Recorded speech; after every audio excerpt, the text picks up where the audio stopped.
기도하겠습니다. 하나님 감사합니다. 귀한 날 허락하셔서 아버지의 기뻐하시는 권속들이 한자리 함께 할 수 있도록 인도하셨고, 세파에서 어렵지만 주님과 동행하기를 기뻐하는 심령들로 삼아 주님이 허락하신 은혜를 누릴 수 있도록 허락하시니 감사합니다. 오늘도 허락하신 귀한 우리의 삶을 하나님 앞에 감사한 마음으로 각각 구별해서 담았습니다. 하나님, 구별하는 믿음들이 복되게 하시고 그 믿음들이 땅에서 하나님의 뜻을 살아내기에 부족함이 없는 충만한 모습이 있게 하옵소서. 땅에서 저희들의 허락되어진 일들이 그 일들을 통해서 주님 뜻을 섬기는 일들이 되게 하시고, 주님 뜻을 잘 드러낼 수 있는 일들이 되게 하시고, 하나님 앞에 감격하며 동행할 수 있는 일이 될 수 있도록 축복해 주시옵소서. 선하신 뜻을 온전히 담아낼 수 있는 저들의 삶이 될 수 있도록 일거수일투족 인도해 주시기를 소망하옵고, 특별히 오늘 주님의 이름으로 함께 모였습니다. 주님 함께하는 저들 주님 기뻐하심 안에 거하게 하시고 복되다 여김을 받을 수 있는 하나님의 권속인 것을 만천하가 알 수 있도록 하나님께서 허락하시는 은혜가 저희들에게 넘치게 하시고, 허락하신 일들과 저들의 생애를 통해서 주님 영광 거두시옵소서. 이 시간 하나님 말씀 상고하면서 우리의 신앙을 하나님 앞에 세우기를 원합니다. 아버지 기뻐하시는 모습으로 우리를 세워 아버지의 영광이 드러나게 하시고, 그 영광 안에서 하나님 앞에 감사할 수 있는 저희들의 생애가 되도록 축복하옵소서. 이 시간 오직 하나님이 주장하시는 시간이기를 소망합니다. 예수님의 이름으로 기도하옵나이다. 아멘.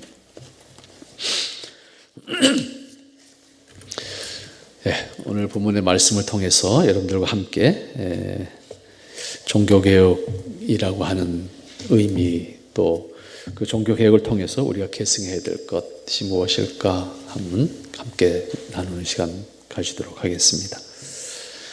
우리는 지난 주간에 매우 아픈 고통을 국민적으로 또 전 세계가 대한민국에서 일어난 사건을 탑뉴스로 전하면서 주목을 받게 되었고, 주목을 받는 만큼 우리가 힘들고 마음이 버겁고 이런 일이 또 있을까라고 하는 그런 고통이 국민적으로 있었습니다. 그러한 사건을 경험하면서 우리는 그동안에 무관심했던 도대체 할로윈이 뭘까라고 하는 생각을 해보게 된 분들 계시고, 또 이제까지 할로윈에 대해서 또 알고 계셨던 분들도 계셨고, 이 참사에 대한 아픔 우리가 어떻게 치유할 수 있을지 우리 모두의 과제로 남겨졌고, 앞으로 우리나라가 더 선진국으로서 합당한 모습이 될 수 있도록 한 단계 더 앞으로 갈 수 있는 그 아픔을 통해서 그런 계기가 돼야 되지 않겠는가. 또 참사를 당하신 분들, 왜 고통이라고 하는 것은 사실 뭘로 대신할 수 있는 것이 아니잖아요. 무슨 말로 뭐가 될 수 있는 것도 아니잖아요. 이 아픔은 우리 모두의 아픔으로밖에 남을 수 있는 것인데, 이것을 우리가 참 슬기롭게 감당하면서 앞으로 우리의 모습을 더 아름답게 만들어 가야 되지 않겠나 하는 바람을 가집니다. 그런데 다만 오늘 우리가 함께 생각하고자 하는, 그럼 할로윈은 왜 이 나라에 들어와서 이렇게 난리를 쳤는가 하는 생각을 자성적인 마음으로 한번 생각해 볼 수 있어야 되지 않겠나 생각합니다. 할로윈이라고 하는 것은 본래 사실은 이게 종교개혁과 매우 관계가 있는 단어가 됩니다. 본래 가톨릭에 있어서는, 로마 교회에 있어서는 절기가 대단히 중요합니다. 왜냐하면 중세교회 신앙이 예전 중심으로, 그 다음에 성자 중심으로 발전했기 때문에 그 날이, 절기가 대단히 중요한데, 그 중에 성자 중심의 신앙이 발전하면서 성자들의 날을 만들기 시작했습니다.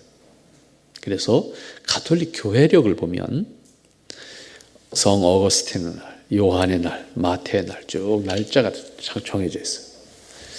그런데 문제는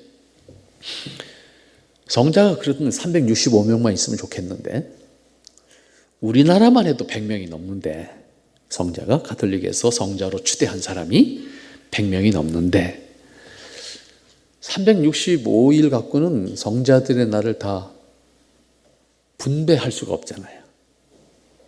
그래서 로마 교회에서 아주 역사적으로 중요한 성자들만 날을 정했어요. 그럼 나머지 성자들은 어떨 거냐? 그 나머지 성자들을 몽땅 묶어서 한 날을 딱 정한 거예요. 그 한 날을 정했는데 그 한 날을 만성절이라 그래요. 모든 성자들의 날, 그런 뜻이에요. 그러니까 특별히 날을 배정받은 사람은 그 날을 성자의 날로 지키는 것이고 그 날을 배정받지 못한 모든 성자들을 한 달 묶어서 만성절이다, 이렇게 절기를 만든 거예요. 근데 만성절이 본래 5월 13일이었습니다. 근데 이게 11월 1일로 바뀌게 돼요. 8세기에 와서 11월 1일로 바뀌게 되는데 그 바뀌게 된 이유가 당시에 기독교가 저 아일랜드 쪽으로 전파되면서 6세기에 아일랜드로 전파되면서 6세기에 아일랜드로 전파된 이 가톨릭, 그러니까 로마 교회가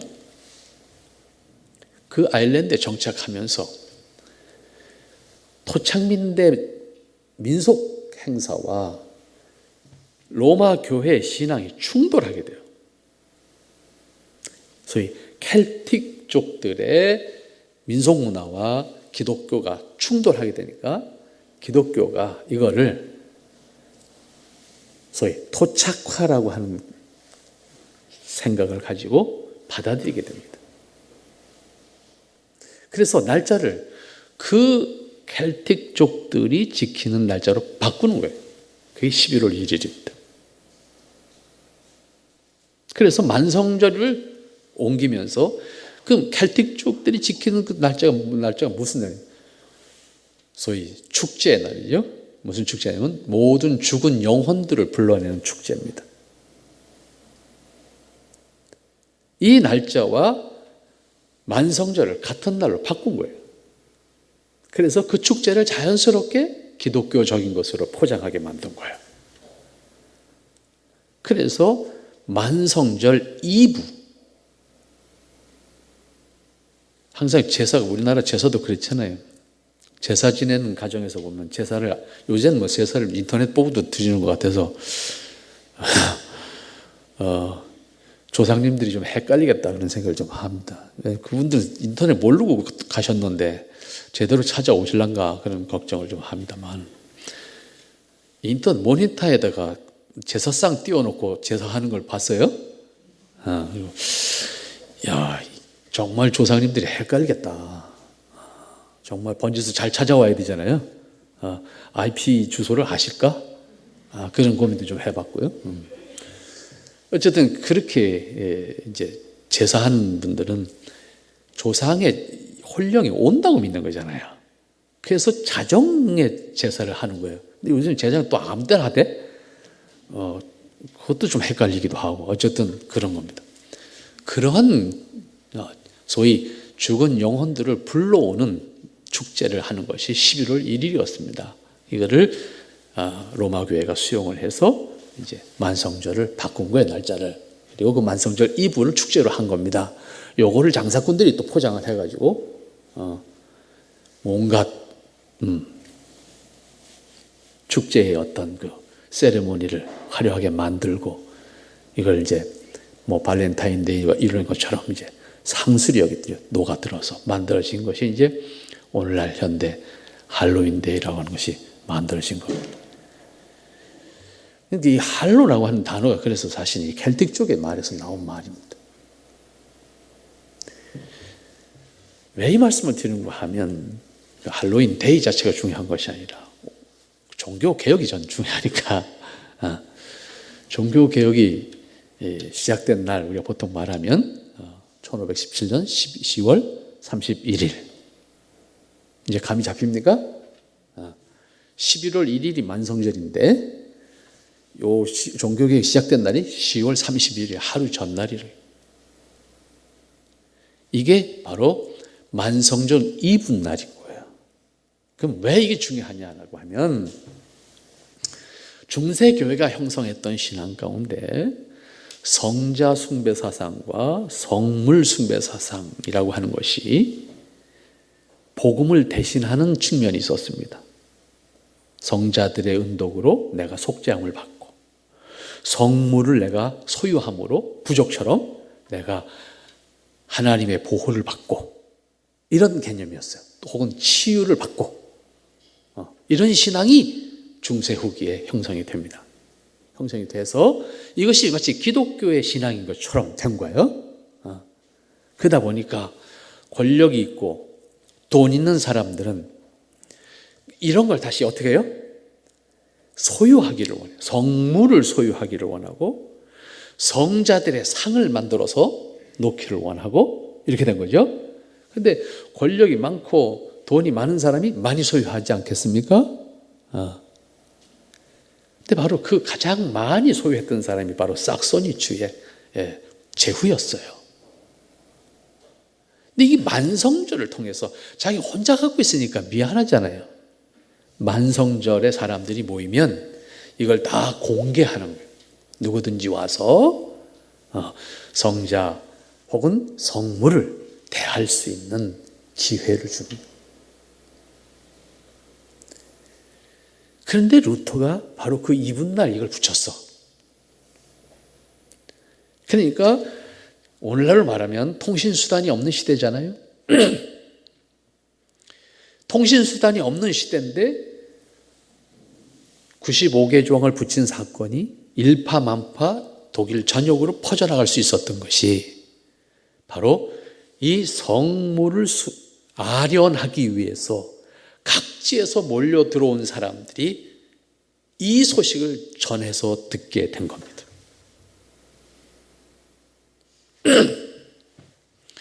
그래서 독일 안에 종교개혁이라고 하는 사건이 크게 확산되어지면서 전국적으로 이 사건이 알려지게 됨으로써 폭발하게 된 것이 종교개혁이라 이렇게 표현할 수가 있습니다.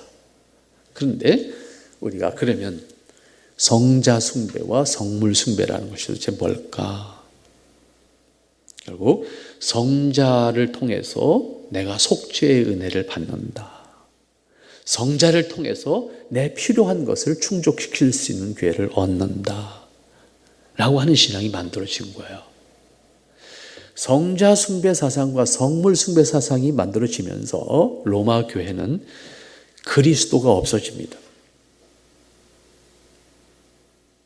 복음이 없어집니다. 복음이 없어지는 것은 미사라고 하는 것이 만들어지면서 복음이 없어집니다. 그래서 종교개혁 과정 속에서 제일 먼저 시행된 것이 뭐냐면 예배당 안에 성자, 성상, 성화, 성물 이거를 제거하는 작업을 한 거야. 이게 제일 먼저 한 거야. 그래서 그 다음에 가장 결정적으로 힘들었던 것이 뭐냐면 성례전 중심의 신앙을 배제하기 위한 것이었는데 결국 성례전 중심의 신앙이 로마교회 신앙이었는데 성례전 중심의 신앙이 되다 보니까 복음이 없어진 것이거든요.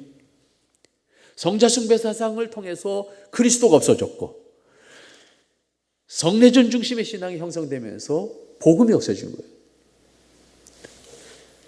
가톨릭에서 성례전이라고 하는 것은 성례전을 시행하는 과정을 통해서 속죄가 선언되는 겁니다. 우리는 그리스도의 대속의 은혜를 믿음으로 하나님께서 우리의 죄를 속량해 주신다라고 하는 믿음을 가지고 있지 않습니까? 그런데 로마 교회 신앙은 신부가 재현하는 제사, 그러니까 성찬이 그들에게 있어서는 제사의 의미예요. 속죄 제사가 여기서 지금 시행되는 겁니다. 그 속죄 제사에 동참하지 않으면 내가 죄를 용서받을 수가 없는 거예요. 이것이 로마 교회에서 만들어낸 성례전의 의미입니다. 그래서 로마 교회는 중세시대에 성례전을 15가지까지 만들었어요.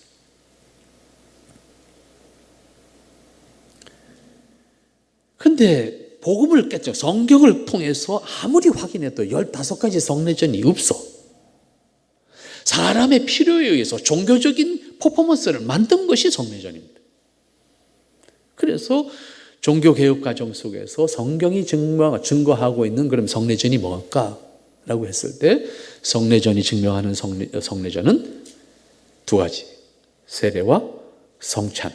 이 2가지 외에는 성경이 말씀하고 있는 성례전이라고 받아들일 수가 없다라고 해서 로마 교회가 가지고 있었던 성례전을 다 부정한 겁니다. 그리고 성찬과 세례만을 성경이 말씀하고 있는 성례전으로 받아들이게 된 겁니다. 그러다 보니까 종교개혁 과정 속에서 이 사실을 깨달은 지도자들이 성례전을, 다시 말해 로마 교회식 성례전을 포기하게 되는 거예요. 이게 결국은 군주들과 그 다음에 일반 시민들과 교회가 갈등을 가지게 된 거예요. 왜? 1000년 이상 그러한 신앙을 해왔는데 이걸 하루아침에 아니라 그러니까 여러분 이게 쉽게 바뀌는 게 아니잖아요. 신앙의 문제가. 그러니까 종교개혁자들이 이 문제를 제시했어도 받아들이기까지는 너무너무 어려웠어요. 그러니까 받아들여지는 것이 그래서 어디냐면 왕이 있는 나라들은 받아들여질 수가 없었어요. 왜? 왕의 권력을 유지하는 방법이기도 했거든요, 이게. 그러니까 결국 종교개혁이 확산되어지고 받아들여지게 되는 곳을 보면 왕이 없는 곳이었어요, 대부분이. 어떤 곳에서 받아들여지면 의회 정치가 발전한 곳에서 받아들이게 됐어요. 한 사람의 군주가 있는 나라에서는 종교개혁이 받아들여질 수가 없었던 거예요. 그래서 종교개혁이 시작된 곳과 그 다음에 종교개혁이 발전한 곳을 다 들여다보면 전부 군주의 힘이 없었던 곳입니다. 의회에서 이 문제를 가지고 치열하게 로마 교회 편과 그 다음에 소위 이 개혁해야 된다, 이 프로테스탄트 개념을 가진 사람들과 치열한 성경적 논쟁을 통해서 받아들이도록 채택함으로써 종교개혁이 그 지역에서 수용되게 된 거예요. 그러나 군주의 힘이 강했던 나라들에서는 종교개혁이 수용될 수가 없었습니다. 그래서 종교개혁 과정 속에서는 이렇게 성자 숭배 사상과 성례전 중심의 사상으로 왜곡됐던 로마 교회의 신앙을 제거하고 그것을 회복시키는 작업을 하기 위한 싸움이 있을 수밖에 없었습니다. 그 과정을 통해서 오늘날 우리가 계승하고 있는 신앙이 만들어지고 확인되어지는 거예요. 그래서 종교개혁 당시에는 아까 말씀드렸죠. 예배당 안에 성상, 성화를 제거하는 작업을 하는 것이 첫 번째 외적으로 나타난 가장 큰 사건이었고, 두 번째는 성찬을 지금 우리가 시행하는 것처럼 시행하는, 다시 말하면 성찬은 제사의 의미로 시행하는 것이 아니라 하나님의 은혜에 대한 감사, 우리의 믿음에 대한 확인을 위한 기념으로 시행하는 것이었습니다. 성찬 자체를 제사의 의미로 해석하게 되면 사제가 그래서 제사장이 되는 겁니다. 사제는 이 성찬을 통해서 신자들의 죄를 속죄하는 속죄권을 가지게 되는 겁니다. 그래서 속죄권이 로마 교회에 있어서는, 오늘날 가톨릭에 있어서는 속죄권이 사제에게 있습니다. 모든 사람의 죄를 사제에 속죄하는 선언이 없이는 용서받을 수 있는 길이 없습니다. 그러니까 중보자가 그리스도가 아니라 누가 된 거예요? 사제가 중보자가 된 겁니다. 그래서 로마 교회 신앙은 하나님과 인간의 직접적인 관계가 없어요. 하나님과 인간은 사제를 통해서만 관계가 형성이 됩니다. 그러니까 사람의 입장에서 생각하면 신앙은 누구하고만 잘하면 돼요? 사제하고만 잘하면 되는 거예요. 그런데 문제가 생겨요. 무슨 문제가 생기냐면 사제하고 잘 새기면 되니까 권력자들이 문제가 생기는 거예요. 황제가 교황에게 속죄를 받아야 되잖아요. 근데 황제의 자존심이 있잖아요. 근데 교황 앞에 가서 자기가 죄를 고백하고 용서함을 받아야 되잖아요. 어떻게 해야 되겠어, 그러면? 이런 문제들이 발생하는 거예요. 그래서 권력 있는 사람들은 어떻게 했을 것 같아요? 사제를 고용해. 내 죄를 해결해 줄 수 있는 전담 사제를 사는 거예요. 월급을 주고. 아주 극단적인 예를 들면 군주가 사제를 불러놓고 내가 오늘 나가서 요런 일을 하고 올 거다. 근데 이런 일이 나쁜 일이야. 내가 돌아오기 전에 다 속죄하고 있어라. 그리고 돈 주고 간다고.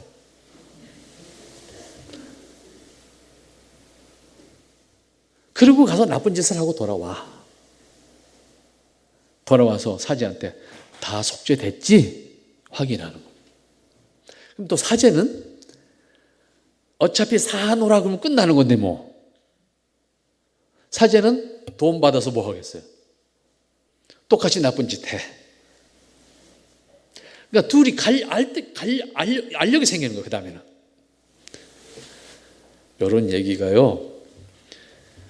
삼총사라는 달타냥 나오는 삼총사를 좀 여러분 다시 한번 읽어보세요. 다 나와요. 우리 약간 내용을 몰라서 그냥 지나쳤지. 그런 겁니다. 이렇게 중세교회 신앙이 변질된 거예요. 그래서 종교개혁이라고 하는 말은 우리말로 번역되는 과정 속에서 새로운 신앙, 새로운 것을 만들자, 개혁해서 새로운 걸 만들자, 이런 의미로 이해될 수 있는 단어로 번역이 됐는데 사실은 종교개혁이라는 단어는 그런 말이 아닙니다. 종교개혁이라는 것은 본래의 형태로 돌아간다라고 하는 뜻입니다. 리폼이라고 하죠. 본래의 폼으로 돌아간다 그 뜻입니다. 그 얘기는 무슨 얘기예요? 지금 기독교의 모습이 본래의 모습이 아니기 때문에 그런 말이에요. 그러니까 종교개혁이라는 것은 새로운 신앙운동이 아니고 잃어버린 교회의 모습, 잃어버린 신앙의 모습을 본래 기독교의 모습으로 돌이킨다라고 하는 뜻이에요. 의미가 우리가 이해하고 있는 개혁이란 단어와는 다른 거예요. 본래의 것으로 돌아간다는 뜻입니다. 근데 그 본래의 것이라고 하는 것이 무엇일까? 그러면 바로 중세 기독교가 잃어버린 것이 본래의 것을 확인할 수 있는 기준을 잃어버린 거예요. 그 기준이 결과적으로 뭐였어요? 성경이었는데 성경을 버렸어요, 중세교회가. 성경을 버리고 나니까 성경을 버리고 난 이후에 기독교 신앙을 유지해야 되잖아요. 그러니까 발전한 게 뭐예요? 성경이 없는 기독교 신앙이 발전하다 보니 사람의 상황에 따라서 필요한 종교적 퍼포먼스가 발전한 거예요. 그래서 성내전 중심의 신앙이 된 거예요. 아까 말씀드렸죠? 중세 기독교의 성내전은 15가지였어요. 우리는 성경으로 아무리 확인해봐도 2개밖에 없다. 세례와 성찬 외에는 성경이 말씀하고 있는 성내전이 없다. 이것이 종교개혁을 통해서 선언한 거예요. 그러니까 이 사건 이후에 로마 교회에서도 15가지는 좀 무리다, 줄이자. 그래서 7개로 줄였어요. 그래서 지금도 로마 교회에서는 7가지 성내전이 시행이 됩니다. 이 성내전을 성경이 확인할 수 없는 성내전을 만들어낸 거지요. 종교적 필요에 의해서 사람들의 신앙을 유지시킬 수 있는 종교적 퍼포먼스를 만들어낸 겁니다. 그래서 성내전 중심의 신앙을 만든 겁니다. 성내전 중심의 신앙을 만들다 보니 이 성내전에 담겨져 있는 의미가 성경이 보증하는 의미가 아닌 거예요. 결국은 기준을 잃어버렸을 때 발전할 수 있는 것은 종교적인 퍼포먼스가 발전하게 됩니다. 예배당의 분위기가 마치 거기에 신이 있는 것처럼 느껴지도록 만듭니다. 그리고 그들이 변질시킨 신앙의 대상인 성자들이 마치 그곳에 있는 것처럼 성상을 만들고 성화를 걸고 그 다음에 온갖 성물로 여겨지는 물건들, 성물들을 예배당 안에다가 두게 됩니다. 그래서 성상을 숭배하는 신앙이 생기고 성물에 대한 신앙을 가지게 됩니다. 결국 이것을 다른 말로 바꾸면 기독교의 무속화입니다.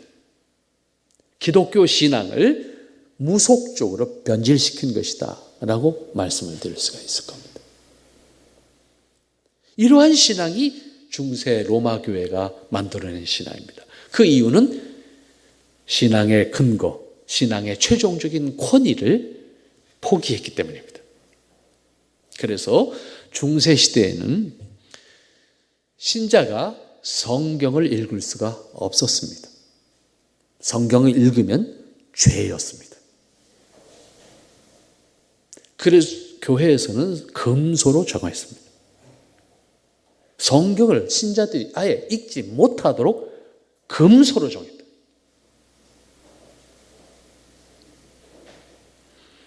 여러분들이 가톨릭 신자들이 성당에 갈 때 성경책 가지고 가는 거 보셨습니까?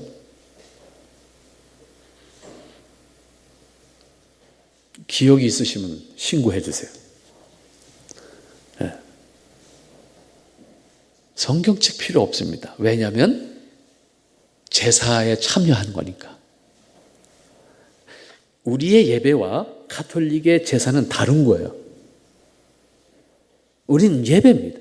하나님을 경배하는 거예요. 가톨릭의 미사는 제사입니다. 그리스도의 죽음을 성찬을 통해서 재현하는 거예요. 그리고 그 성찬을 통해서 그 자리에서 속죄를 선언하는 거예요. 사제가. 그러니까 사제는 제사장의 개념입니다. 거기에 참석해서 떡만 먹으면 돼요. 다른 건 필요가 없는 거예요. 때문에 성경을 안 읽어요. 우리나라 가톨릭 신자들은 1970년대 중반까지 성경책 자체가 없었습니다. 아예. 성경이 그나마 만들어진 것은 프로테스탄트 교회와 같이 번역한 공동 번역이라는 성경이 나오면서 가톨릭 신자들이 공동 번역을 볼 수 있게 했어요.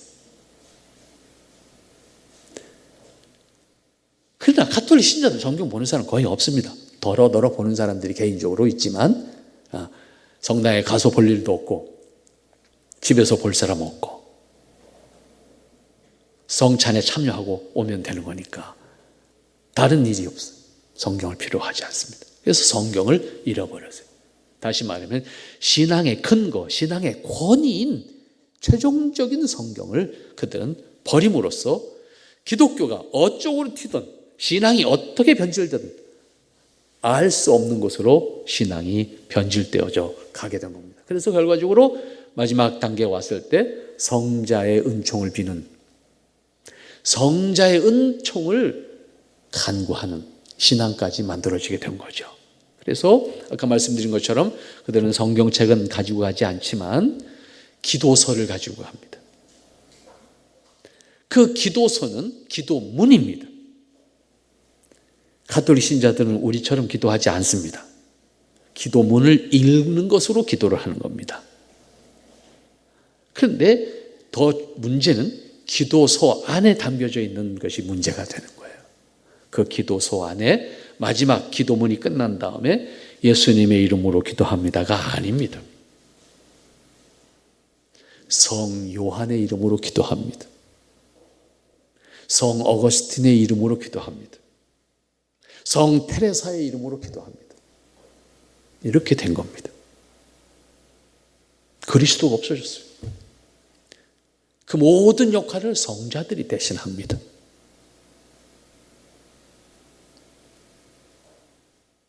그리스도가 없다는 것은 복음이 없다는 말 아니겠습니까? 속죄의 권한을 사제가 가지고 있어요.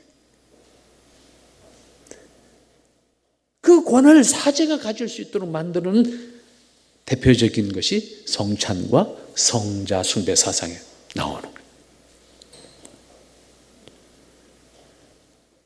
성자 숭배 사상이 결과적으로 성자들을 중보자로 여기게 되는, 이걸 신학적인 용어로는 잉여공로설이라고 해요. 잉여공로설. 성자들은 자신의 의로 구원받고 남는 의가 있어서 그 남는 의를 일반 사람들에게 나누어 줄 수 있다는 거예요. 그래서 성자들을 의지하는 거예요. 그래서 종교개혁 과정 속에서 예배당 안에 만들어놨던 모든 성상들을 제거하는 작업을 한 겁니다. 그런데 사람은요, 종교적 심리가 보이는 것에 반응하거든요. 아주 쉽게 반응합니다. 그래서 프로테스탄트 교회가 세워지는 과정 속에서 제일 먼저 제거한 작업이 눈에 보이는 것들, 그것을 혹시라도 정스럽게 여길 수 있는 것들을 다 제거하는 작업을 한 겁니다. 그래서 기독교의 예배당이 심플한 거예요. 어떠한 장식도 만들지 않는 거예요. 만들어서 세우기 시작하면 거기에 자꾸 의미를 부여하기 시작합니다. 우리나라 여러분들 돌무더기 많잖아요.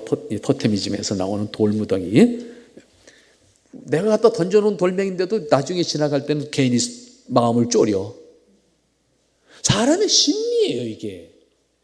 그냥 흩어져 있을 땐 돌멩이 하나예요. 하지만 쌓아놓으면 그걸 뭔가 조심해야 된다고 생각하는 마음이 생긴단 말이에요. 자기가 갖다 놓은 건데도. 이게 눈에 보이는 것에 사람이 종교적인 심리가 작동을 하게 되면 한순간에 성물이 됩니다.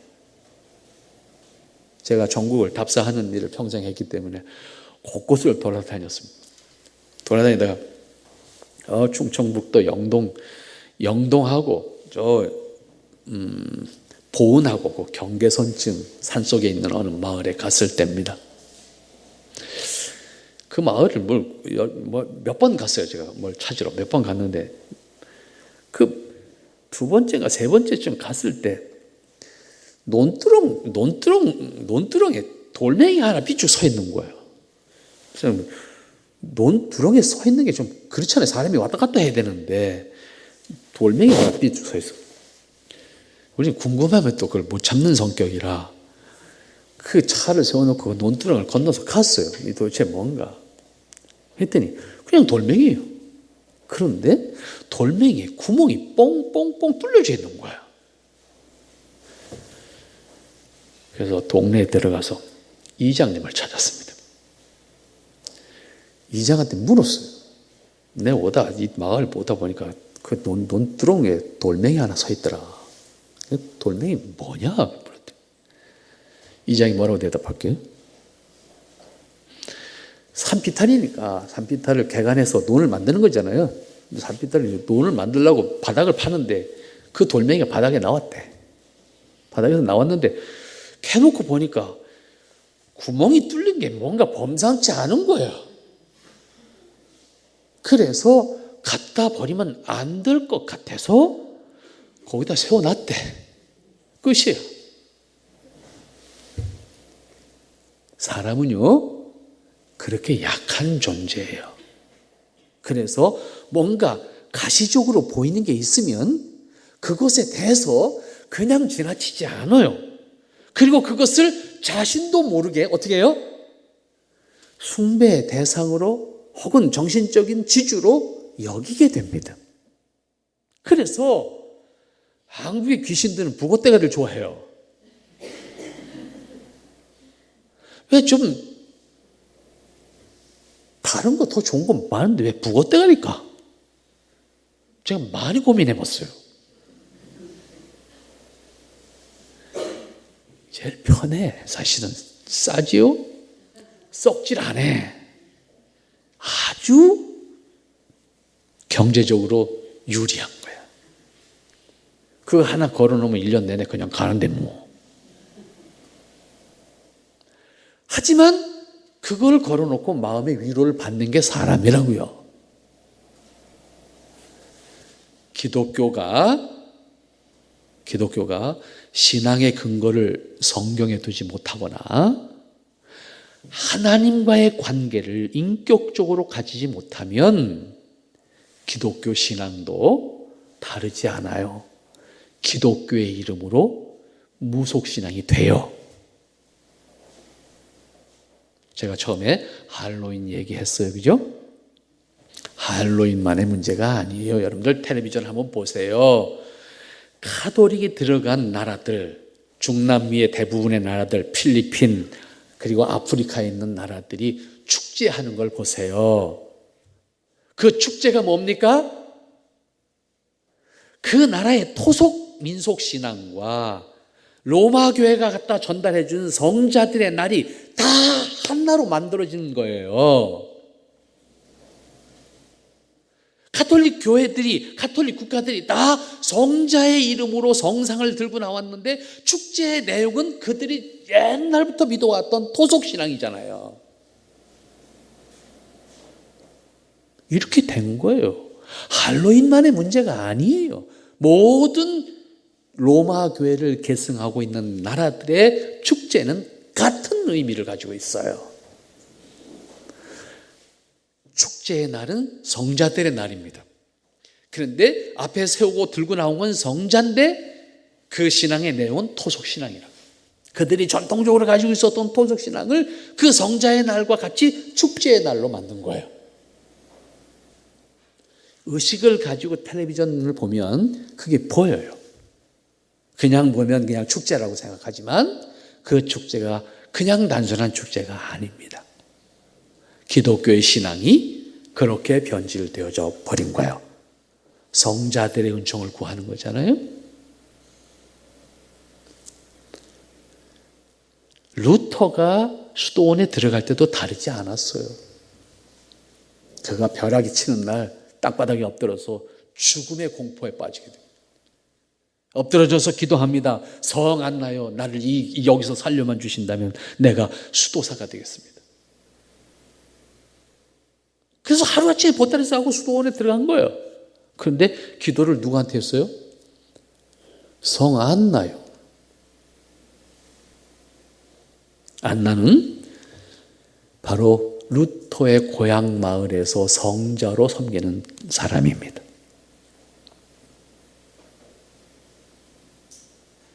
이렇게 중세교회가 신앙이 성경을 버리고 성자와 성물, 숭배 사상으로 변질이 됨으로써 기독교적인데 복음이 없는, 기독교적이긴 한데 그리스도가 없는 중보자가 사람이 되고 말았다 그 말이에요. 이러한 신앙을 형성한 것이 로마 교회 신앙이었던 거예요. 그래서 로마 교회 신앙으로부터 이것은 이 로마 교회가 형성한 신앙이 잘못된, 다시 말하면 변질된 신앙인, 가장 기독교적인데 복음과 그리스도가 없는 신앙을 형성했기 때문에 이것을 극복하지 않으면 안 된다라고 하는 의미에서 종교개혁은 아까 말씀드렸던 것처럼 새로운 신앙을 만들자는 것이 아니고 기독교가 잃어버린 것이 무엇인가? 다시 말하면 신앙의 근거와 신앙의 최종적인 권위가 되는 성경을 다시 최종적인 권위로 회복시켜야 된다. 그래서 성경을 주장하게 됐죠. 그래서 우리가 종교개혁의 이념 표현할 때 오직 성경이라는 말을 쓰잖아요. 그죠? 성경 외에 신앙의 권위는 다른 데 없다. 성경 외에 신앙의 근거는 다른 데 없다. 그래서 성경이 우리의 신앙의 근거이어야 되고 성경이 우리 신앙의 최종적인 권위이어야 한다 라고 하는 거예요. 사람이나 제도가 아니다. 그런데 이 성경을 최종적인 신앙의 근거와 권위로 삼는다라고 하는 신앙을 확보하기까지 간단하지 않았어요. 이걸 확보하기까지 종교개혁 과정 속에 수많은 사람들이 희생을 당했습니다. 왜냐하면 중세교회는 교회와 세속정부가 하나였기 때문에 세속정부는 교회를 정권을 유지하는 수단으로 삼았거든요. 그런데 이걸 부정하게 되면 세속정부가 위험에 빠지게 됩니다. 그러니까 세속정부는 이걸 받아들일 수가 없었던 거예요. 그래서 아까 말씀드린 것처럼 군주가 있는 나라에선 종교개혁이 시행되지 못했던 거예요. 용납하지 않으니까. 그러나 군주가 없는 도시국가들에서는 종교개혁이 시행이 된 거예요. 그래서 종교개혁이 진행된 곳은 다 도시국가들입니다. 그리고 그것이 훗날 세속정부가 무너지는 데까지 나아가게 되는 거죠. 독일이라는 나라가 그래서 독특해요. 독일은 당시에 황제가 독일에 있었지만 이게 껍데기 황제였거든요. 다시 말하면 자기 땅이 없는 황제였단 말이에요. 그러니까 독일은 제후들이 다스렸어요. 여러 조각으로 나누어서. 그러니까 1인 독재 통치자가 없는 나라였어요. 그래서 가능했던 거예요. 독일이라는 나라에서 종교개혁이 시행될 수 있었던 것이에요. 이렇게 엄청난 저항을 받으면서 종교개혁을 통해서 오직 성경, 여러분 이 오직 성경이라는 단어가 간단한 단어인데 그 단어를 우리가 소유하기까지는 엄청난 희생이 있었습니다. 그래서 우리는 금서가 되었던 성경을 읽을 수 있게 되었습니다. 종교개혁자들이 한 일 가운데 그 첫 번째 가운데 하나가 뭐냐면 아까 성상성화 없애는 거 작업했던 말씀드렸어요. 더불어서 한 것이 뭐예요? 성경을 자국어로 읽을 수 있도록 번역하는 거였어요. 왜냐하면 당시에 성경은 라틴어 외에는 사용할 수가 없었습니다. 이 라틴어를 아는 사람만이 성경을 읽을 수 있었고 그나마 금서였기 때문에 일반인은 읽을 수가 없었습니다. 때문에 종교개혁자들이 한 일이 뭐냐면 제일 먼저 자국어로 성경을 번역해서 신자들이 직접 하나님의 말씀을 보고 하나님의 은혜를 깨닫고 받을 수 있도록 해야 된다라고 하는 것이었어요. 그래서 성경을 번역하는 일을 한 거예요. 루터가 유명해진 것은 사실은요, 종교개혁 95개 조항 그거보다도 더 유명하게 된 이유는 라틴어 성경에서 독일 사람들이 읽을 수 있는 독일어로 번역했기 때문에 독일에서 지금도 가장 영웅으로 받아들이는 한 사람만 꼽아라 그러면 정치인이 아닙니다. 루터입니다. 루터는 종교 지도자로서가 아니라 독일어로 성경을 번역했다는 것 때문에 존경을 받습니다. 왜냐하면 독일어가 지금 같은 세력이 없어요. 독일은 지방의 방언이었어요. 국가의 표준어가 아니었던 거예요. 성경을 독일어로 번역함으로써 독일어가 국가의 언어로 자리매김을 할 수가 있었던 거예요. 그래서 루터가 독일에서는 영웅이 된 겁니다. 성경 번역. 그래서 중요한 거였어요. 그 다음에 사제들의 속죄권을 가지고 있다 보니 사제들의 은총으로 속죄를 받는 상황이 만들어졌잖아요. 하나님과 사람의 관계가, 신자의 관계가 그리스도를 통한 하나님과의 직접적인 관계가 아니고 모두 사제를 통한 관계였단 말이에요. 그리고 사제가 주는 떡을 받아 먹음으로써 용서를 받는다고 하는 신앙을 가지고 있었다. 아니다. 믿음만이 속죄의 은혜가 우리에게 주어지는 것이다 라고 선언하게 된 거예요. 이 사실을 깨닫게 된 것이 바로 루터가 시편을 읽다가 시편을 공부하다 깨닫게 됐고, 그 사실을 신약에서 찾아낸 것이 오늘 읽었던 로마서 1장 17절, 16절, 17절 말씀이 루터가 복음을 깨달았던 최종적인 말씀이었고, 이 말씀 들고 종교개혁해야 된다고 나온 거예요. 그래서 로마서 1장 이 16절, 17절 말씀은 루터에게 있어서는 아주 중요한 말씀이었고, 루터에게만이 아니라 우리에게 있어서도 대단히 중요한 말씀이 된 겁니다. 믿음으로 구원에 이르는 것이고, 믿음으로 속죄에 이르는 것이고, 믿음으로 은혜에 동참하는 것이지 사람이 대신해서 주는 것이 아니다. 그래서 오직 믿음이라고 하는 말을 사용하게 된 겁니다. 그 다음에 오직 그리스도, 중보자는 그리스도 외에 성자들이 될 수가 없다. 그래서 그리스도만이 우리의 중보자고, 그리스도만이 하나님과의 관계를 유지시킬 수 있는 분이시다 라고 하는 복음을 재확인하게 된 겁니다. 제가 재확인이라는 말을 자꾸 썼어요. 왜? 처음서부터 기독교가 중세교회처럼 된 게 아니잖아요.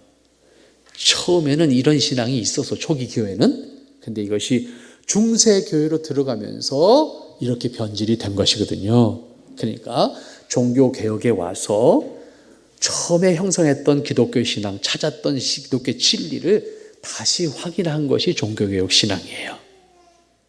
그러니까 오늘 여러분들에게 조금 어려운 단어를 써서 죄송합니다만은 역사적 기독교의 신앙이라는 단어를 드렸어요.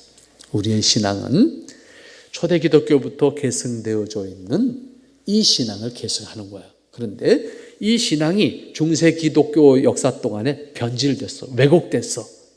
그것을 다시 회복해서 확인하고 그것을 계승하는 신앙이 우리의 신앙이다, 그 말이에요.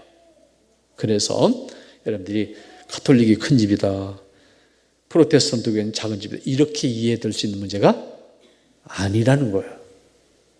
가톨릭 구교고 프로테스탄트 교회는 신교고, 이런 개념으로 이해될 수 있는 문제가 아니다, 그 말이에요. 기독교는 하나예요. 문제는 그 역사적 과정 속에서 변질이 계속 이루어져요.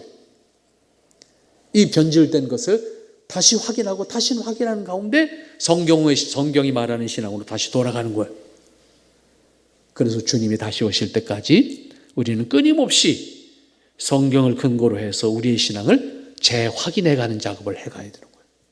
끊임없이 우리의 신앙이 올바른 신앙인가, 우리의 신앙이 하나님과 진정 인격적인 관계를 유지하고 있는 신앙인가, 기독교적인 외모만 가지고 있고 나는 하나님 보이지 않는 모습으로 살아가는 신자가 돼서는 안 되는 거예요.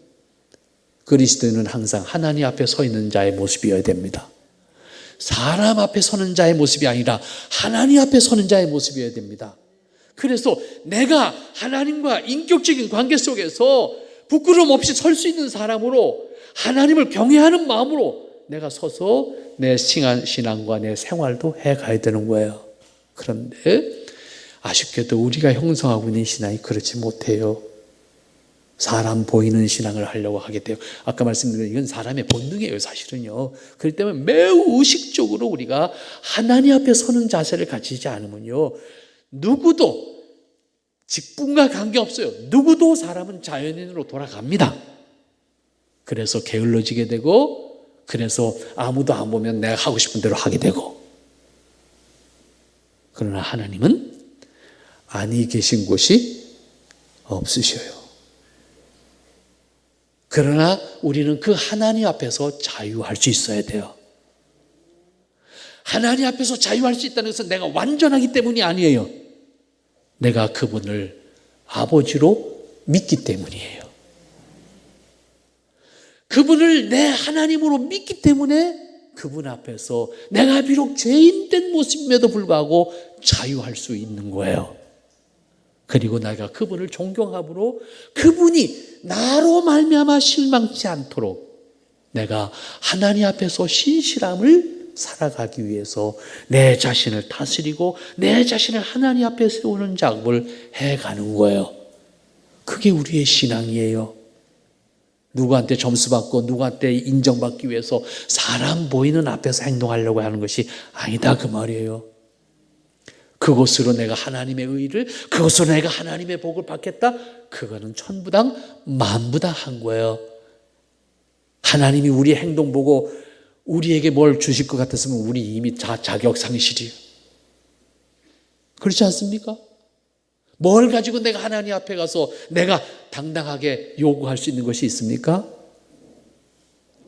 때문에 기독교 신앙은 신앙이 깊을수록 자기를 부정하는 거예요. 자기를 부정하지 못한다면 복음의 은혜에 있지 않는 거예요. 간단해요. 성경 찾읍시다. 에베소서 2장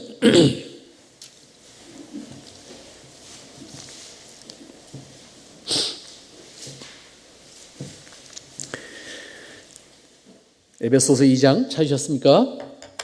네.